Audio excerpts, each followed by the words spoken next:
ലേവ്യ പുസ്തകം. ഈ പുസ്തകം വിചിത്രമായതുകൊണ്ട് നിങ്ങൾ ഇതിനെ ഒഴിവാക്കാറുണ്ടെന്ന് ഞങ്ങൾക്കറിയാം. അതുകൊണ്ട് നമുക്ക് അത് ശരിയാക്കാം. ബൈബിളിന്റെ കഥ ആരംഭിക്കുന്നത് ദൈവസന്നിധിയിൽ മനുഷ്യർ വസിക്കുന്നതോടെയാണ്. എന്നാൽ അവർ തങ്ങളുടെ മത്സര സ്വഭാവം മുഖാന്തിരം പുറത്താക്കപ്പെട്ടു. എങ്കിലും ദൈവം നമ്മളുമായി ഒരു ബന്ധത്തിൽ ഏർപ്പെടുവാൻ ആഗ്രഹിക്കുന്നു. അതുകൊണ്ട് ഒരു കുടുംബത്തെ തിരഞ്ഞെടുക്കുന്നു. അവരിൽ കൂടെ ദൈവം ഈ ലോകത്തെ തന്റെ സാന്നിധ്യത്തിലേക്ക് തിരികെ പുനഃസ്ഥാപിക്കുവാൻ ഉപയോഗിക്കും. അങ്ങനെ ദൈവത്തിന്റെ സാന്നിധ്യം ഒരു കൂടാരത്തിൽ വസിക്കുവാൻ ഇസ്രായേലിന്റെ മധ്യത്തിൽ വരുന്നു. അത് വളരെ നല്ല കാര്യമാണ്. എന്നാൽ അത് ഒരു പ്രശ്നം സൃഷ്ടിക്കുന്നു. കാരണം അത് വളരെ തീവ്രമായതിനാൽ മോശയ്ക്ക് അകത്ത് പ്രവേശിക്കുവാൻ കഴിയുന്നില്ല. അനുചിതമായി പ്രവേശിക്കുന്ന മറ്റു പുരോഹിതന്മാർ മരിക്കുന്നു. ഒരു നിമിഷം, ദൈവത്തിന്റെ സാന്നിധ്യം നല്ലതാണെങ്കിൽ അതെങ്ങനെയാണ് പെട്ടെന്ന് ജനത്തിന് അപകടകരമാകുന്നത്? അതിനെക്കുറിച്ച് ഇപ്രകാരം ചിന്തിക്കുക.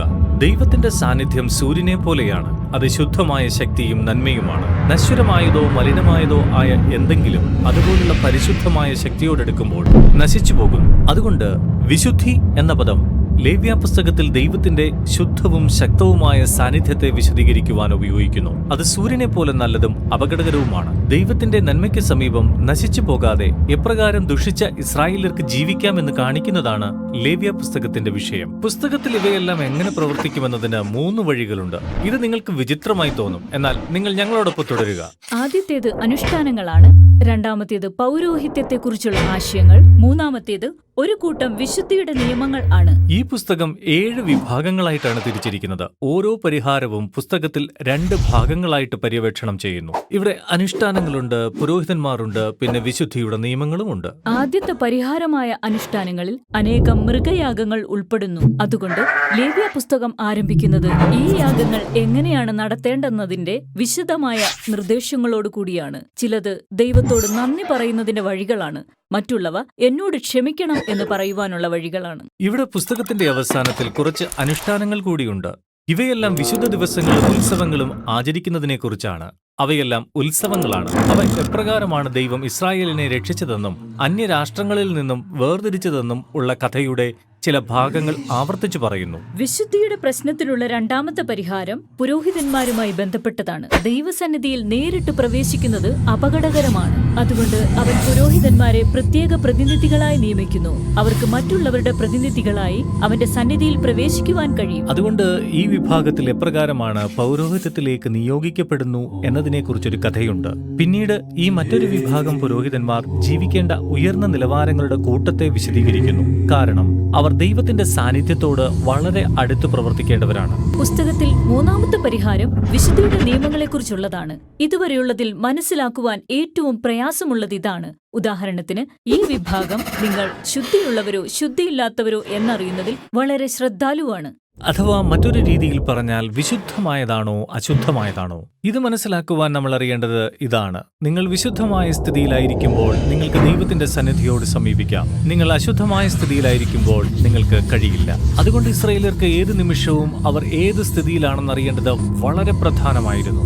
അതുകൊണ്ട് ആദ്യമായി ഉള്ളത് ശുദ്ധിയുള്ളതും അശുദ്ധമായതുമായ മൃഗങ്ങളുടെ ഒരു പട്ടികയാണ്. അതെ, ഈ മൃഗങ്ങളുടെ പട്ടിക വിഭജിച്ചിരിക്കുന്നത് അവ എവിടെ വസിക്കുന്നു എന്നതനുസരിച്ച് കരയിലോ കടലിലോ വായുവിലോ എന്നിങ്ങനെയായിരുന്നു.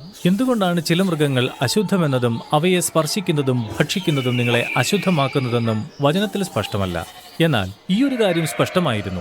ഈ മൃഗങ്ങളെ ഒഴിവാക്കുന്നത് ഇസ്രായേലിനെ വേറിട്ട് നിർത്തുകയും ദൈവത്തിന്റെ സ്വന്തം വിശുദ്ധി അവരുടെ ജീവിതത്തിലെ അവർ എന്താണ് ഭക്ഷിക്കുന്നതുൾപ്പെടെ എല്ലാ മേഖലകളെയും ബാധിക്കുമെന്നും ഓർമ്മപ്പെടുത്തും. ഭക്ഷണ നിയമങ്ങൾക്കു ശേഷം ത്വക്ക് രോഗങ്ങൾ, മൃതശരീരങ്ങളെ സ്പർശിക്കുക, ശാരീരിക സ്രവങ്ങളെ എങ്ങനെ കൈകാര്യം ചെയ്യണം എന്നിവയെക്കുറിച്ചുള്ള ധാരാളം ക്രമരഹിതമായ നിയമങ്ങൾ നമുക്ക് ലഭിക്കുന്നു.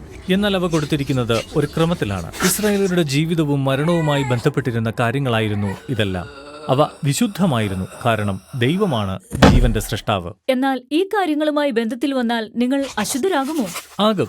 എന്നാൽ നാം ഓർക്കേണ്ട കാര്യമെന്തെന്നാൽ അനുഷ്ഠാനപരമായി അശുദ്ധമാകുന്നത് തെറ്റോ പാപകരമായതോ അല്ല. നിങ്ങൾ കുറച്ചു ദിവസം കാത്തുനിന്നിട്ട് കുളിക്കുകയും ഒരു യാഗമർപ്പിക്കുകയും ചെയ്താൽ നിങ്ങൾ വീണ്ടും ശുദ്ധമായി തീരും. എന്നാൽ അനുചിതമായ കാര്യമെന്തെന്നാൽ നിങ്ങൾ അശുദ്ധരായിരിക്കുമ്പോൾ ദൈവസന്നിധിയിൽ പ്രവേശിക്കുക എന്നതാണ്. ഇപ്പോൾ ഇവിടെ ഈ വിഭാഗത്തിൽ കൂടുതൽ വിശുദ്ധിയുടെ നിയമങ്ങളെക്കുറിച്ചുണ്ട്. അതെ, ഇവ കേന്ദ്രീകരിക്കുന്നത് ഇസ്രായേലിന്റെ ധാർമ്മിക പെരുമാറ്റത്തെയാണ്. ഈ നിയമങ്ങൾ സാമൂഹിക നീതിയെക്കുറിച്ചും ആരോഗ്യപരമായ ബന്ധങ്ങളെക്കുറിച്ചും സത്യസന്ധമായ ലൈംഗികത ഉണ്ടാകുന്നതിനെക്കുറിച്ചുമുള്ളതാണ്.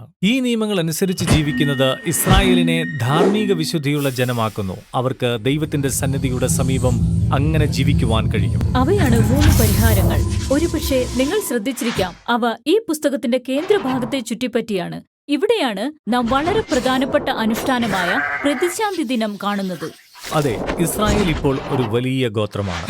ഒരുപക്ഷെ ജനം കൈകാര്യം ചെയ്യാത്ത ധാരാളം പാവങ്ങൾ ശ്രദ്ധിക്കപ്പെടാതെ പോകുന്നു. അതുകൊണ്ട് വർഷത്തിലൊരിക്കൽ പുരോഹിതന്മാർ 2 ആടുകളെ എടുക്കുമായിരുന്നു. അവയിൽ ഒരാടിനെ കൊന്ന് അതിന്റെ രക്തത്തെ ദൈവസന്നിധിയിൽ കൊണ്ടുവരുമായിരുന്നു. അവിടെ അത് പ്രതീകാത്മകമായി ഇസ്രായേലിന്റെ പാപത്തെ മറയ്ക്കുകയോ പ്രതിശാന്തി വരുത്തുകയോ ചെയ്യുന്നു. അതെ, അത് കുറച്ച് വിചിത്രമാണ്. യാഗത്തിന്റെ അർത്ഥം അടുത്ത അധ്യായത്തിൽ വിശദീകരിച്ചിരിക്കുന്നു. അവിടെ ദൈവം മൃഗത്തിന്റെ രക്തത്തിലാണ് അതിന്റെ ജീവൻ എന്ന് പറയുന്നു. അങ്ങനെ ഈ ആടിന്റെ ജീവൻ അവർക്ക് പകരമായി സമർപ്പിക്കുന്നു. അത് ഇസ്രായേലിന്റെ പാപത്തിനായുള്ള ദൈവത്തിന്റെ ശിക്ഷയാണ് വഹിക്കുന്നത്. അതിനാൽ ജനത്തിന് അത് വഹിക്കേണ്ട ആവശ്യമില്ല. രണ്ടാമത്തെ ആട് ഇപ്പോഴും അവിടെയുണ്ട്. അതെ, പുരോഹിതൻ തന്റെ കൈ അതിന്മേൽ വെച്ച് ഇസ്രായേലിന്റെ സകല പാപങ്ങളും ഏറ്റുപറയുന്നു. അത് അവൻ ആ ആടിന്റെ മുകളിൽ പാപം വെക്കുന്നത് പോലെയാണ്. അതിനുശേഷം ആ ആടിനെ മരുപ്രദേശത്തേക്ക് എന്നേക്കുമായി ഓടിച്ചുവിടുന്നു.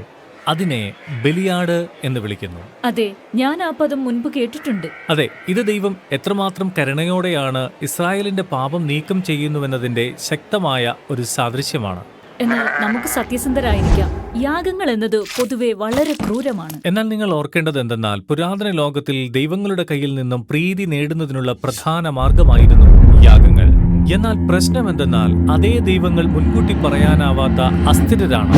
അവർ നിങ്ങളെ അവഗണിക്കുവാൻ പോകുകയാണോ അതോ ആക്രമിക്കുവാൻ പോകുകയാണോ എന്ന് നിങ്ങൾ ഒരിക്കലും അറിയുന്നില്ല. അതുകൊണ്ട് ഈ ഒരു സാംസ്കാരിക പശ്ചാത്തലത്തിലാണ് ഇസ്രായേലിന്റെ ദൈവത്തെ തികച്ചും വ്യത്യസ്തനായി നാം കാണുന്നത്.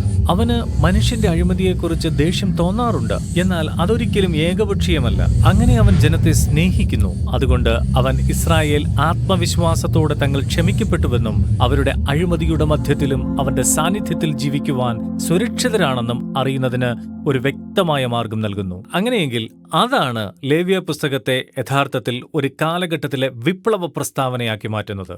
അപ്പോൾ അതാണ് ലേവ്യ പുസ്തകം. എന്നാൽ ഇസ്രായേൽ ഇപ്പോഴും മരുപ്രദേശത്തിന് നടുവിൽ സീനായ് പർവ്വതത്തിലാണ്. അവർക്ക് വസിക്കുവാൻ ഒരു സ്ഥലം ആവശ്യമാണ്. അതെ, ദൈവം അബ്രഹാമിനോട് വാഗ്ദത്തം ചെയ്ത ദേശം. അതുകൊണ്ട് ആ ദേശത്തിലേക്കുള്ള യാത്രയാണ് ബൈബിളിലെ അടുത്ത പുസ്തകത്തിന്റെ ഉള്ളടക്കം.